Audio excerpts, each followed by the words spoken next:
નમસ્કાર ગુજરાત, સ્વાગત છે તમારું આજના એક નવા વિડીયોની અંદર।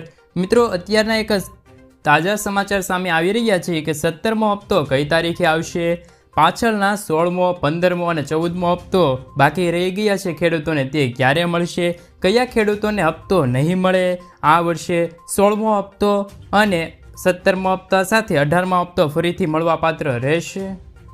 આ વર્ષે 18મો હપ્તો ક્યારે આવશે, કયા ખેડૂતોને હપ્તો પરત લેવામાં આવશે, સાથે પોસ્ટ ઓફિસમાં ખાતું ખોલાવવાથી ખેડૂતોને પીએમ કિસાન યોજનાનો લાભ મળશે કે નહીં, તમામ માહિતી આજના વિડીયોની અંદર મેળવવા જઈ રહ્યા છીએ। જેથી મિત્રો, ચેનલ પર જો નવા આવ્યા છો તો ચેનલને સબસ્ક્રાઈબ કરવાનું ભૂલતા નહીં, સાથે આજનો આ વિડીયો છે તેને અંત સુધી જોતા રહેજો।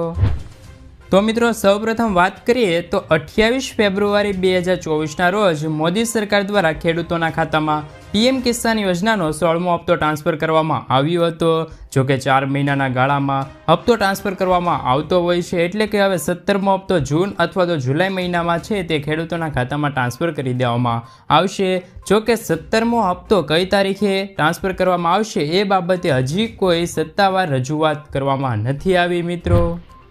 સાથે મિત્રો, વાત કરીએ તો યોજનાનો લાભ લેવા માટે લાભાર્થી માપદંડ શું હોવો જોઈએ।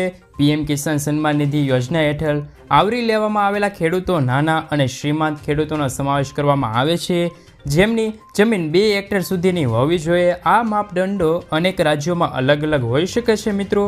આ નાણાકીય સહાય તે મેળવનાર ખેડૂતોના બેંક ખાતામાં સીધી બેંક ટ્રાન્સફર દ્વારા પૂરી કરવામાં આવે છે મિત્રો। તેથી ખેડૂતો પાસે માન્ય અને કાર્યરત બેંક ખાતું હોવું ફરજિયાત છે મિત્રો। એટલે કે ખેડૂતોના ખાતામાં છે તે હપ્તા સરકાર દ્વારા છે તે બેંક ખાતામાં ટ્રાન્સફર કરવામાં આવે છે, એટલે કે ખેડૂતો પાસે છે તે બેંક ખાતું હોવું ફરજિયાત જરૂરી છે મિત્રો। સાથે વાત કરીએ તો પીએમ કિસાન યોજનાનો લાભ શું છે મિત્રો। પીએમ કિસાન સન્માન નિધિ યોજનાનો લાભ એ છે કે ખેડૂતોને દર વર્ષે 6,000 રૂપિયાની સહાય આપવામાં આવે છે।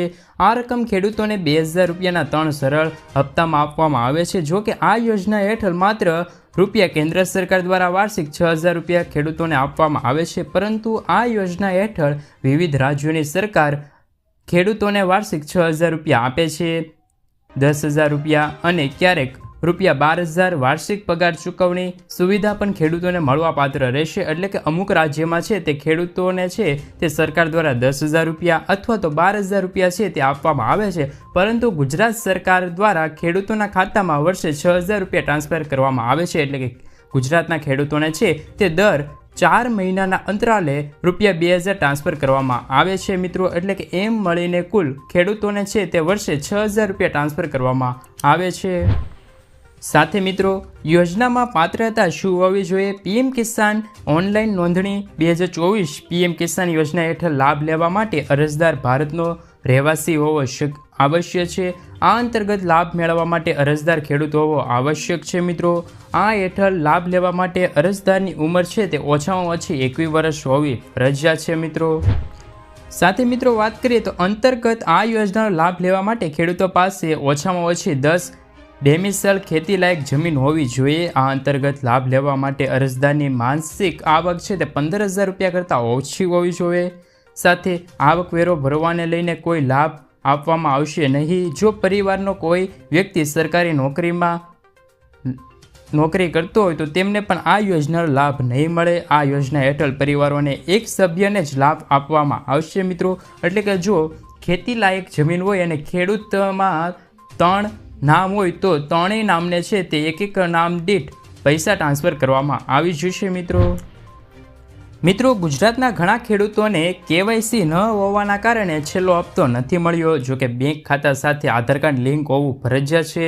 જમીનના રેકોર્ડ યોજના સાથે લિંક ન હોવાથી પણ હપ્તો ટ્રાન્સફર કરવામાં નથી આવતો। સાથે જે ખેડૂતો ટેક્સ ભરે છે તેમને પણ આ હપ્તો આપવામાં નથી આવતો। આ સિવાય પણ ઘણા કારણો હોઈ શકે છે મિત્રો, જેમના કારણે ખેડૂતોને છે તે પીએમ કિસાન સન્માન નિધિ યોજનાનો લાભ નથી મળતો મિત્રો। બાકી રહેલા ખેડૂતોને શું કરવું। જો તમને પણ છેલ્લો હપ્તો નથી મળ્યો તો બેંક ખાતામાં પ્રોબ્લેમ છે તો નવું ખાતું પોસ્ટ ઓફિસમાં ખોલાવવું અને પીએમ કિસાન યોજના સાથે જોઈન્ટ કરાવી દેવું મિત્રો। ખાતું જોઈન્ટ થયા બાદ તમને એક સાથે બધા હપ્તા છે તે ટ્રાન્સફર કરી દેવામાં આવશે। જો 3, 5, 8 કે 16 હપ્તા બાકી હોય તો એ બધા હપ્તા છે તે તમારા ખાતામાં ટ્રાન્સફર કરી દેવામાં આવશે મિત્રો. સાથે મિત્રો જો વાત કરીએ તો પોસ્ટ ઓફિસમાં ખાતું ખોલાવવાની સાથે જ પીએમ કિસાન યોજનાની ઓફિશિયલી વેબસાઇટ સાથે તમારે લિંક છે તે જોઈન્ટ કરવી પડશે. ત્યારબાદ આ બધા હપ્તા તમારા ખાતામાં જમા થઈ જશે. આ માહિતી સૂત્રોના આધારે મળેલી છે. તેમ છતાં ગ્રામ પંચાયત, ગ્રામ સેવક અને તમારા નજીકના પોસ્ટ ઓફિસમાં આ માહિતીની જાણકારી પાકી કરી લેવી મિત્રો. ત્યારબાદ જો વાત કરીએ તો કયા ખેડૂતોને હપ્તો આપવામાં નથી આવતો. પીએમ કિસાન યોજના હેઠળ દર વર્ષે 6,000 રૂપિયા ફક્ત એવા ખેડૂતોને જ આપવામાં આવે છે જેમના નામે ખેતીની જમીન હોય. એટલે કે જો કોઈ બીજા ખેતરમાં કામ કરતા હોય અથવા તો ભાડે જમીન લીધેલી હોય તો તેમને આ યોજનાનો લાભ મળતો નથી. એટલે કે પીએમ કિસાન યોજના અંતર 6,000 રૂપિયા છે તે નથી મળતા. એકંદરે આ માટે જમીન તમારા નામે હોવી ફરજિયાત છે. જો કોઈ વ્યક્તિ તેમના માતા પિતાની જમીન પર ખેતી કરતા હોય તો તેમને પણ આ યોજના લાભ નથી મળતો.